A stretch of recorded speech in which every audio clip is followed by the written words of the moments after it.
Dear students, Assalamu alaikum. My name is Dr. Aminullah Aman. इस video के अंदर हम द कॉस्ट ऑफ कैपिटल के चैप्टर को डिस्कस करेंगे। हम क्या क्या चीज़ें डिस्कस करेंगे? हम ये डिस्कस करेंगे सोर्सेज ऑफ कैपिटल क्या होते, कौन कौन से होते हैं, कंपोनेंट कॉस्ट किसे कहते हैं, कैसे कैलकुलेट होती है, वैक कैसे कैलकुलेट होता है, वैक stands for weighted average cost of capital, और एडजस्टिंग फॉर फ्लोटेशन कॉस्ट क्या होती है, कैसे एडजस्ट की जाती है।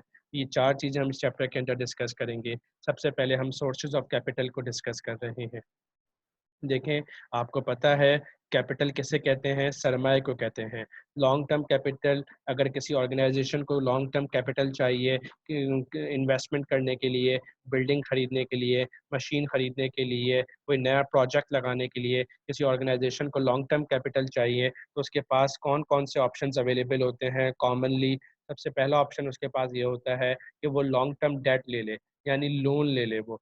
दूसरा ऑप्शन ये होता है कि वो प्रेफर्ड स्टॉक्स बेचे, वो पब्लिक में अपने प्रेफर्ड शेयर्स बेचे और उनसे पैसे हासिल कर ले। और तीसरा ऑप्शन ये होता है कि वो अपने कॉमन शेयर्स बेच कर पैसे हासिल कर ले। कॉमन शेयर्स के नीचे अंदर आपने देखा कि दो ऑप्शंस हैं, या तो रिटेन अर्निंग्स के ज़रिए से पैसे हासिल करे, यानी कि एक ऑर्गेनाइजेशन ने प्रॉफिट कमाया है और उस प्रॉफिट को डिस्ट्रीब्यूट ना करे शेयर होल्डर्स में, बल्कि अपने पास रिटेन करे और जिस इन्वेस्टमेंट के लिए उसको पैसे चाहिए, ये इस प्रॉफिट के इन पैसों को वहाँ इस्तेमाल कर ले, इन्वेस्ट कर ले। और दूसरा ऑप्शन ये होता है कि नए कॉमन शेयर्स बेचे, नए कॉमन शेयर्स जो है ना बेचकर पैसे हासिल कर लिए। तो देखें, ये चार ऑप्शंस होते हैं कॉमनली ऑर्गेनाइजेशन के पास पैसे हासिल करने के लिए। लोन ले ले, प्रेफर्ड शेयर्स बेचकर पैसे हासिल करे, कॉमन शेयर्स बेचकर पैसे हासिल करे। कॉमन शेयर्स में ऑर्गेनाइजेशन के पास ऑप्शन होता है कि रिटेन अर्निंग्स करे, यानी कि अपना जो प्रॉफिट उसने पिछले साल कमाया है उसको डिस्ट्रीब्यूट ना करे शेयर होल्डर्स में, बल्कि उसको अपने पास रिटेन करे और इन्वेस्ट कर ले। और दूसरा ये ऑप्शन ये होता है कि वो नए कॉमन शेयर्स बेचकर पैसे हासिल कर ले। तो देखें, ये जो लॉन्ग टर्म डेट है, पहला वाला ऑप्शन है कि ऑर्गेनाइजेशन अगर लॉन्ग टर्म डेट के ज़रिए से पैसे हासिल कर रही है तो हम इसको किससे डिनोट करते हैं? हम इसको के डी से डिनोट करते हैं। इसको डिनोट किया जाता है के डी से, यानी cost of debt. K D यानी कि cost of debt. Cost of debt का क्या मतलब है कि जब आप बैंक से लोन लेंगे तो जाहिर सी बात है आपको बैंक को कुछ कॉस्ट पे करनी पड़ेगी, बैंक को इंटरेस्ट पे करना पड़ेगा, तो उसे क्या कहते हैं? कॉस्ट ऑफ डेट कहते हैं। और उसको डिनोट किससे करते हैं? के डी से।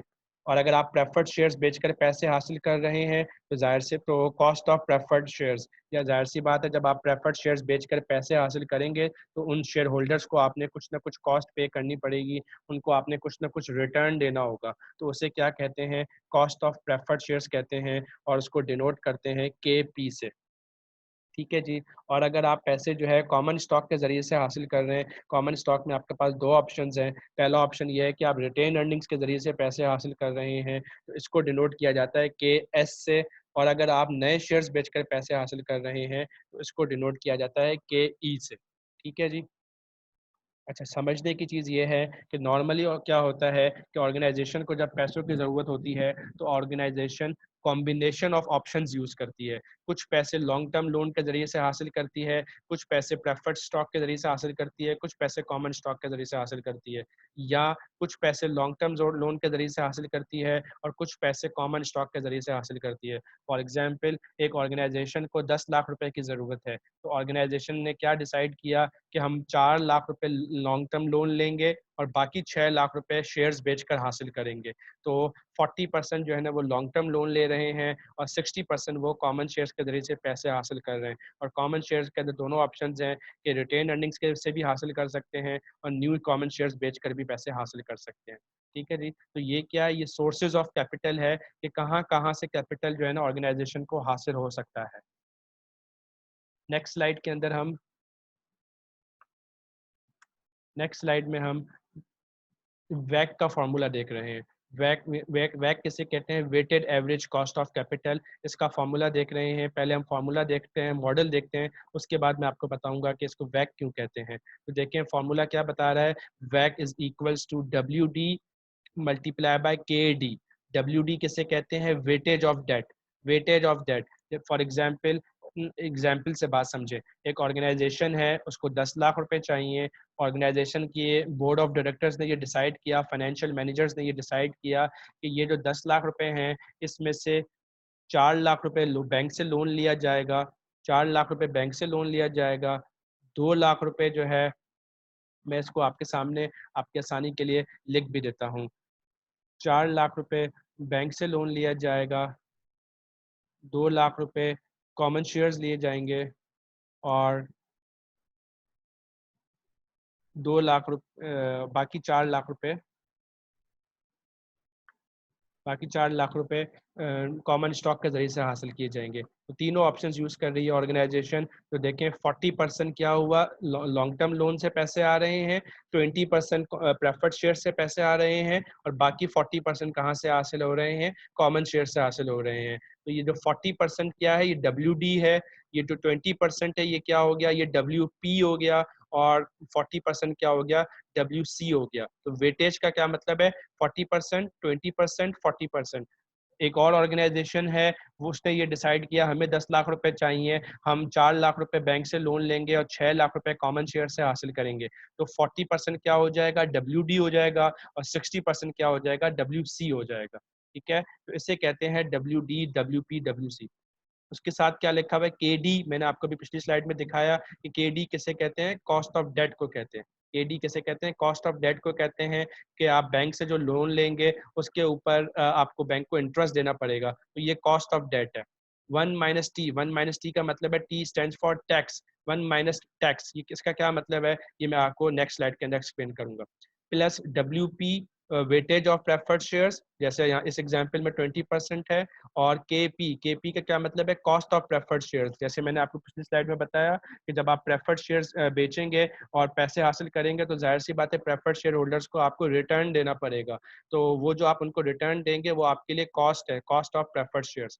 और WC क्या है, वेटेज ऑफ कॉमन स्टॉक। जैसे इस एग्जाम्पल में वेटेज कितना है, 40% है। और KS क्या है, कॉस्ट ऑफ कॉमन स्टॉक। जैसे पिछली स्लाइड में मैंने आपको बताया कि अगर आप कॉमन स्टॉक बेचकर पैसे हासिल कर रहे हैं, तो उनको आपको जो है ना रिटर्न देना पड़ेगा। उस रिटर्न को क्या कहते हैं, कॉस्ट ऑफ कॉमन स्टॉक कहते हैं। ठीक है जी।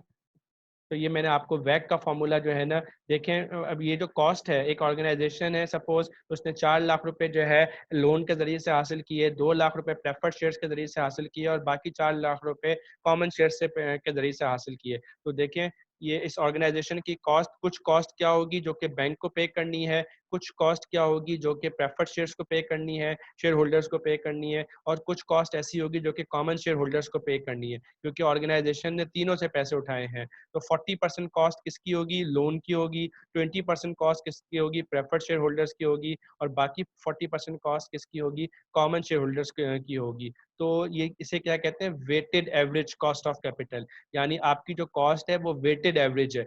सारी की सारी कॉस्ट आपने आपके ऊपर जो अप्लाई हो रही है वो लोन की नहीं है, सारी की सारी कॉस्ट जो है ना प्रेफर्ड शेयर्स की नहीं है, और 100% कॉस्ट कॉमन शेयर्स की नहीं है, बल्कि तीनों की थोड़ी थोड़ी है। इस वजह से इसे क्या कहते हैं, weighted average cost of capital. हम तीनों को मल्टीप्लाई करेंगे, तीनों को अलग अलग कैलकुलेट करेंगे, फिर तीनों को प्लस करेंगे, तो हमारे पास weighted average cost of capital निकल आएगा। नेक्स्ट स्लाइड से हम सब तीनों को हम अलग अलग कैलकुलेट करेंगे। सबसे पहले हम पहले कंपोनेंट को कैलकुलेट करेंगे, उसके बाद दूसरे कंपोनेंट को कैलकुलेट करेंगे, और फिर उसके बाद तीसरे कंपोनेंट को कैलकुलेट करेंगे, और फिर आखिर में इन तीनों को प्लस कर देंगे, तो हमारे पास weighted average cost of capital निकल आएगा।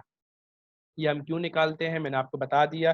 ये हम इस वजह से निकालते हैं कि अगर कंपनी सिर्फ बैंक से लोन लेगी तो कॉस्ट ज़्यादा होगी, अगर सिर्फ प्रेफर्ड शेयर्स बेच के पैसे हासिल करेगी तो कॉस्ट ज़्यादा होगी, और अगर सिर्फ कॉमन शेयर से को बेचकर पैसे हासिल करेगी तो अगेन कॉस्ट ज़्यादा होगी। लेकिन अगर कंपनी कॉम्बिनेशन यूज़ करेगी तो तीनों को मिलाकर जो कॉस्ट निकलेगी वो वेटेड एवरेज होगी, तो वो कॉस्ट कम होगी। तो कंपनी अपनी कॉस्ट कम करने के लिए weighted average cost of capital के मॉडल को यूज़ करती है। ठीक है,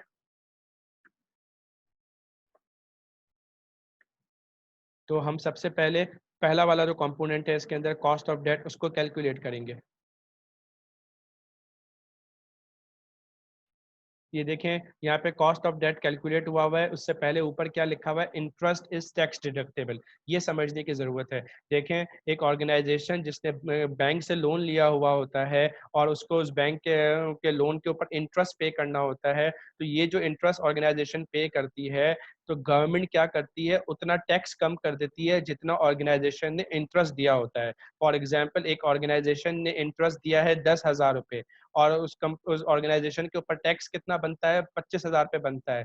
तो गवर्नमेंट क्या करेगी, 25,000 पे टैक्स नहीं लेगी बल्कि 15,000 पे टैक्स लेगी। 25,000 पे में से 10,000 माइनस कर देगी, यानी ऑर्गेनाइजेशन ने जो इंटरेस्ट पे किया है बैंक को, गवर्नमेंट अपना टैक्स उतना कम कर देगी। तो इंटरेस्ट, ये चीज ये लिखी हुई है, इंटरेस्ट इज टैक्स डिडक्टेबल, यानी इंटरेस्ट जो है टैक्स के जरिए से माइनस हो जाएगा।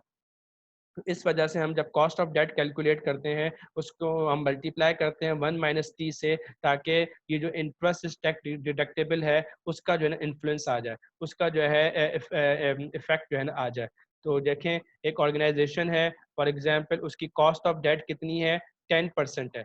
एक ऑर्गेनाइजेशन है, उसकी कॉस्ट ऑफ डेट कितनी है, 10% है। ये कहाँ से पता चलेगा, बैंक आपको बताएगा। आप बैंक से पूछेंगे कि आप हमें लोन कितने परसेंट पे देंगे, हमें आपको कितनी कॉस्ट पे करनी पड़ेगी। सपोज बैंक कह रहा है आपको हमें 10% देना होगा, आपको हमें 10% देना होगा, तो हम 10% multiply by 1 - t, tax rate आपका कितना है, फॉर एग्जाम्पल 40%, तो 1 - 0.40, तो 10% मल्टीप्लाई बाय 1 - 0.40, तो आपकी कॉस्ट ऑफ डेट कितनी है, 6% हो गई। तो देखें, असल में बैंक ने आपसे क्या कहा है कि आपको 10% इंटरेस्ट पे करना है, लेकिन ये जो इंटरेस्ट है ये टैक्स से जो है माइनस हो जाता है, टैक्स से डिडक्ट हो जाता है।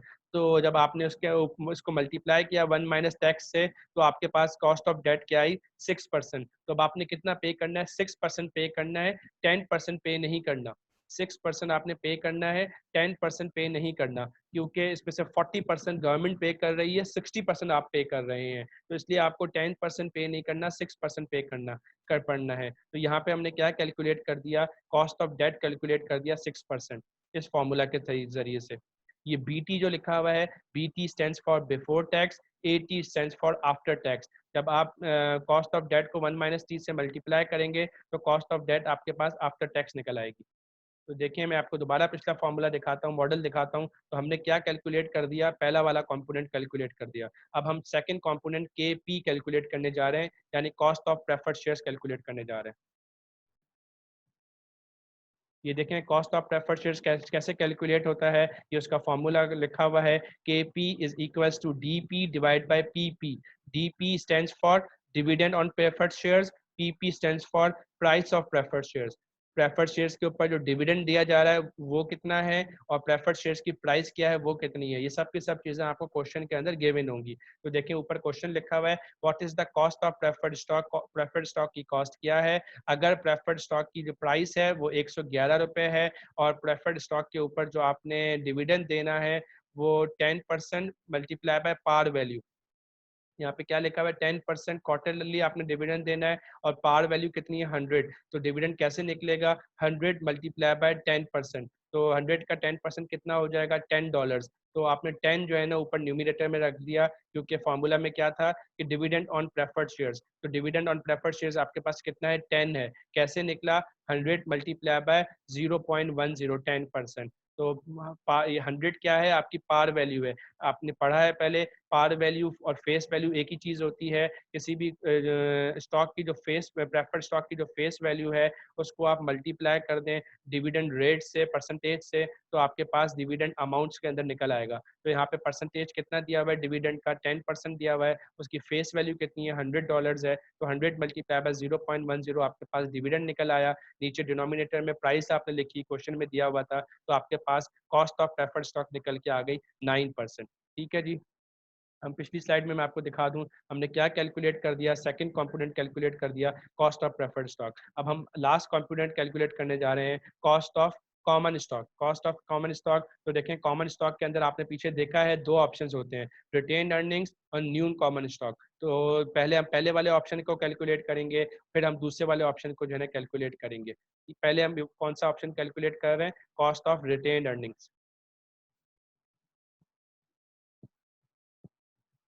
तो देखें हम दो तरीके से उसको कैलकुलेट करेंगे, एक कैपएम मॉडल से कैलकुलेट करेंगे, दूसरा डीसीएफ मॉडल से कैलकुलेट करेंगे। आपने पढ़ा है कैपिटल स्ट्रक्चर के चैप्टर के अंदर कैपएम मॉडल क्या होता है, cost of stock is equals to risk free rate plus risk premium. Risk premium का फॉर्मूला क्या होता है, ये ब्रैकेट में लिखा हुआ है, market return minus risk free rate, market return minus risk free rate multiply by beta, beta से आप इसको मल्टीप्लाई कर दें तो आपके पास कॉस्ट ऑफ कॉमन इक्विटी निकल आएगी, कॉस्ट ऑफ रिटेन अर्निंग्स निकल आएगी कैपएम मॉडल से।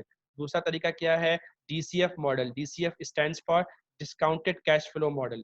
डिस्काउंटेड कैश फ्लो मॉडल, इसका फॉर्मूला क्या होता है, cost of stock is equals to div one यानी dividend after 1 year divided by price plus growth. तो इस फॉर्मूला से आप जो है, इस फॉर्मूला से भी आप कॉस्ट ऑफ स्टॉक निकाल सकते हैं, कॉस्ट ऑफ रिटेन अर्निंग्स निकाल सकते हैं। हम नेक्स्ट स्लाइड में वन बाय वन दोनों से कैलकुलेट करेंगे। तो देखिए हम पहले कैपएम मॉडल से कैलकुलेट कर रहे हैं। ऊपर क्वेश्चन आपको दिया हुआ है, what is the cost of common equity based on the CAPM model. Risk free rate 7% है, रिस्क प्रीमियम कितना है 6%, बीटा कितना है 1.2। आपने सिंपल फॉर्मूला के अंदर वैल्यूज को पुट इन किया, कैलकुलेट किया, तो आपके पास कॉस्ट ऑफ स्टॉक निकल के आ गए 14.2%। इसके अंदर बस ये चीज समझ लें, देखें येलो हाईलाइट किया हुआ है 6%, ये जो के आर एफ के एम माइनस के आर एफ है, ये आपको डायरेक्ट माइनस करके आपको क्वेश्चन में दिया हुआ है। रिस्क प्रीमियम देखें ऊपर लिखा हुआ है, माइनस करके दिया हुआ है, तो इस वजह से हमने माइनस नहीं किया। तो आपने सिंपली वैल्यूज पुट इन की तो आपके पास कॉस्ट ऑफ स्टॉक निकल आई 14.2%। कौन से फॉर्मूला से, कैपम मॉडल के फॉर्मूला से।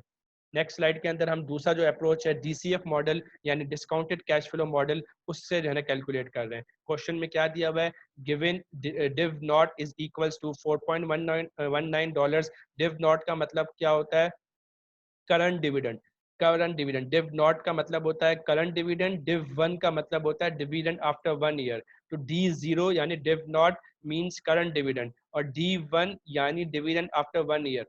ठीक है जी, तो यहाँ पे आपको डिव वन नहीं दिया हुआ बल्कि डिव नॉट दिया हुआ है, यानी एक साल के बाद का डिविडेंड नहीं दिया हुआ बल्कि करंट डिविडेंड दिया हुआ है। तो हमें इस करंट डिविडेंड को कैलकुलेट कन्वर्ट करना होगा एक साल के बाद के डिविडेंड के अंदर, वो हम अभी नीचे करेंगे। तो हमारे पास करंट डिविडेंड कितना है 4.19, प्राइस कितनी है 50 और ग्रोथ रेट कितना है 5%। हमें फॉर्मूला में क्या चाहिए, डिव वन चाहिए। अभी हमने पीछे देखा था डिव वन चाहिए, तो हम कैसे निकालेंगे, div naught multiply by 1 plus growth rate. तो आपको डिव नॉट दिया हुआ है 4.19, 1 प्लस ग्रोथ रेट आपको दिया हुआ है 5%। तो नीचे देखें 4.19 मल्टीप्लाई बाय 1.05, 1.05 कैसे आया, 1 प्लस 0.05, तो 1.05 हो गया। तो आप 4.9 को 1.05 से मल्टीप्लाई करें तो आपके पास डिव वन निकल आएगा। उसको डिवाइड करें प्राइस से 50 से और प्लस कर दें ग्रोथ रेट 0.05 से, तो आपके पास 13.8% निकल के आ गई कॉस्ट ऑफ इक्विटी। कौन से मॉडल से, डिस्काउंटेड कैश फ्लो मॉडल से। ठीक है जी, तो देखिए मैं आपको क्लिकली दिखा देता हूँ वैक का फॉर्मूला जल्दी से दोबारा। तो हमने अभी क्या चीज़ कैलकुलेट कर ली, तीसरा वाला कंपोनेंट कैलकुलेट कर दिया, कॉस्ट ऑफ स्टॉक कैलकुलेट कर दिया, cost of common stock calculate कर दिया। लेकिन कौन से ऑप्शन से, ये वाले ऑप्शन से, रिटेन अर्निंग्स वाले ऑप्शन से। अब हम ये कौन सा ऑप्शन यूज देखने जा रहे हैं, न्यू कॉमन स्टॉक। अगर हमने जो पैसे हासिल किए हैं कॉमन स्टॉक के जरिए से, नए शेयर्स बेच के पैसे हासिल किए हैं, तो उसकी कॉस्ट कैलकुलेट होगी। तो इसके अंदर देखें एक बात ये समझने की है कि रिटेन अर्निंग्स की जो हमने कॉस्ट कैलकुलेट की थी, दो मॉडल से कैलकुलेट की थी, कैपएम मॉडल और डीसीएफ मॉडल। तो ये जो डीसीएफ मॉडल था ना, यही मॉडल यूज होता है for calculating the cost of new common stock with minor changes करेंगे हम फॉर्मूला के अंदर, वो हम चेंजेस के साथ हम वही डीसीएफ मॉडल यूज करेंगे और उसी के जरिए से हम cost of new common stock calculate करेंगे। चेंजेस क्या करेंगे वो मैं भी आपको बताता हूँ। ठीक है, हम क्या चेंजेस करेंगे, हम ये एक चीज लिखी हुई है, फ्लोटेशन कॉस्ट। आप यहाँ पे देखें मैंने माउस का कर्सर रखा हुआ है, फ्लोटेशन कॉस्ट। इसका क्या मतलब है, इसका मतलब ये है कि देखें जब कंपनी कोई नए शेयर्स बेचती है तो वो कंपनी बैंक के थ्रू बेचती है, तो कंपनी को बैंक को सर्विस चार्जेस पे करने पड़ते हैं। कंपनी जब भी नए शेयर्स बेचती है तो बैंक के थ्रू बेचती है और बैंक जो है अंडर राइटर बन रहा होता है, बैंक कंपनी के बिहाफ पे कंपनी के शेयर्स को बेचता है, तो लिहाजा बैंक अपने सर्विस चार्जेस लेता है। तो कंपनी को देखें बैंक को सर्विस चार्जेस पे करने पड़ रहे हैं, तो इसे क्या कहते हैं, फ्लोटेशन कॉस्ट कहते हैं। तो समझने की चीज़ ये बात यह है कि कंपनी जब नए शेयर्स बेचती है तो कंपनी को दो तरह की कॉस्ट पे करनी पड़ती है। एक तो वो कॉस्ट जो कि शेयर होल्डर्स को पे करनी पड़ेगी, और दूसरी वो कॉस्ट जो कि बैंक को एज अ सर्विस चार्जेस पे करनी पड़ेगी। तो दो तरह की कॉस्ट कंपनी को पे करनी पड़ रही है। तो इन दोनों कॉस्ट को जो है कैलकुलेट करना है, तो इन दोनों कॉस्ट को शामिल करना है। तो डीसीएफ मॉडल के अंदर जो हम चेंजेस करेंगे वो यही करेंगे कि उसके अंदर हम फ्लोटेशन कॉस्ट का इफेक्ट डालेंगे। कैसे डालेंगे, नेक्स्ट स्लाइड में देखें। ये देखें, ये आपके सामने डीसीएफ मॉडल लिखा हुआ है, अभी हमने पिछली स्लाइड में देखा था, div naught multiply by 1 plus G divide by P plus G. लेकिन हमने p को मल्टीप्लाई किया 1 माइनस एफ से, f stands for flotation cost. तो हमने सिर्फ ये नीचे डिनोमिनेटर के अंदर 1 माइनस एफ जो है ना ऐड किया है। बाकी फार्मूला वही डीसीएफ वाला एग्जैक्टली वही है जैसे हमने पहले डिस्कस किया। सिर्फ चेंजेस हमने क्या की, हमने डिनोमिनेटर के अंदर 1 माइनस एफ ऐड कर दिया है और उसको p से मल्टीप्लाई किया है। बाकी डाटा सारा का सारा वही है। ऊपर आपको क्वेश्चन में दिया हुआ है कि फ्लोटेशन कॉस्ट कितनी है, 15% है। तो आपने 1 माइनस 0.15 ऐड कर दिया नीचे डिनोमिनेटर के अंदर, बाकी सारी वैल्यूज वही हैं। तो आपने प्लस माइनस किया, सब कुछ डिवाइड किया, तो आपके पास कॉस्ट ऑफ इक्विटी निकल के आ गई with DCF model. Cost of equity निकल आई, cost of new common stock निकल के आ गई विद डीसीएफ मॉडल। ठीक है जी, हमने तमाम की तमाम कॉस्ट कैलकुलेट कर ली है। अब हमने सिंपली क्या करना है, हमने इसको वैक के फॉर्मूला में रखना है ताकि हमारे पास वैक निकल आए। मैं पहले क्विकली दिखा देता हूँ आपको कौन कौन सी कॉस्ट हमने कैलकुलेट की है। सबसे पहले ये देखें, हमने कॉस्ट ऑफ डेट कैलकुलेट की, कितनी आई 6%। उसके बाद हमने cost of preferred stock calculate की, कितनी आई 9%। उसके बाद हमने cost of common equity calculate की, कितनी आई 14.2% आई हमारे पास। ठीक है, 14.2% आई। एक मॉडल, एक फार्मूला से दूसरे फार्मूला से 13.8% आई। करीब करीब है, हम दोनों का एवरेज ले सकते हैं। और cost of new common equity क्या आई है हमारे पास, 15.4%। ठीक है, हमने तमाम कॉस्ट कैलकुलेट कर ली हैं। अब हमने सिंपली इनको वैक के फॉर्मूला में इनपुट करना है। तो देखें, ये हमने वैक के फॉर्मूला में इनपुट किया है। यहाँ पे हमने क्या अज्यूम किया है कि हमारे पास, मैं आपको लिख के बता रहा हूँ, हमने क्या वेटेजेस क्या अज्यूम किए हैं। हमने ये अज्यूम किया है कि हमारे पास जो डेट का वेटेज है वो 30% है। डेट का वेटेज हमारे पास 30% है। और हमारे पास प्रेफर्ड स्टॉक का वेटेज क्या है, वो 10% है। और हमारे पास कॉस्ट ऑफ कॉमन स्टॉक का वेटेज क्या है, वो 60% है।